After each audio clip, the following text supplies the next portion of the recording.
ఆడపడిచేది ఒక పార్టీ పెట్టింది. సో మీరు విషయం చెప్పే అవకాశాలు ఉన్నాయా? కవితక్క కాదు కవితమ్మ అంటారు. మరి ఇప్పుడు కవితమ్మ మన నెక్స్ట్ కవిత అమ్మమ్మ అనే ఇట్లా కష్టం ఉంటుంది. నేను అనేది ఏంటంటే కవిత గారి నుంచి తొందరపాటు అవుతుంది. ఓకే, ఒక ఆడబిడ్డగా వాళ్ళ నిజామాబాద్ ఆడబిడ్డ కోడలుగా మేము ఆడబిడ్డకు గౌరవిస్తాము. భారతీయ జనతా పార్టీ సంస్కృతి సాంప్రదాయాలే ఆడబిడ్డలను గౌరవించడం కాబట్టి ఏదైనా సరే బెస్ట్ విషయం చెప్తాము.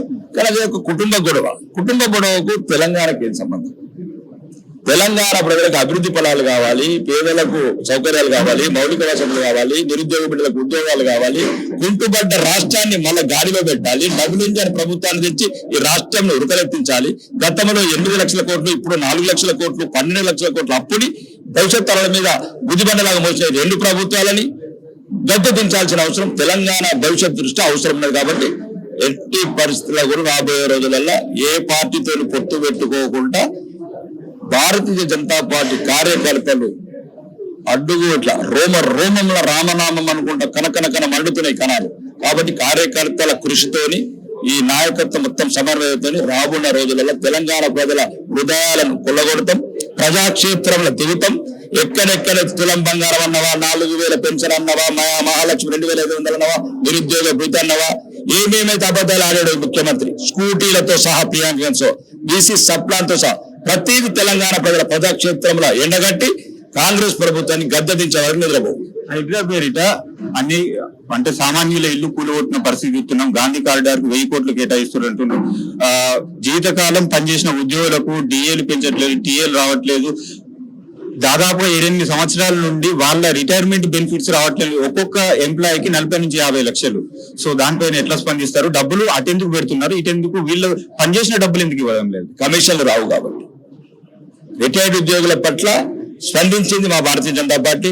నిరసన దీక్ష చేసినాము, ధర్నా చేశాము ఇందిరా పార్క్ దగ్గర, ప్రభుత్వాన్ని నిలదీస్తున్నాము. మొన్న కూడా నైతిక మద్దతు భారతీయ జనతా పార్టీ ఉంటేనే కొద్దిగా దిగొచ్చిండ్రు. అదే కావచ్చు, ఫీజు రింబర్స్మెంట్ కావచ్చు, అన్నిటికన్నా దుర్మార్గమైన ప్రభుత్వం రైతులను రోడ్డు మీద పడేసిన ప్రభుత్వం.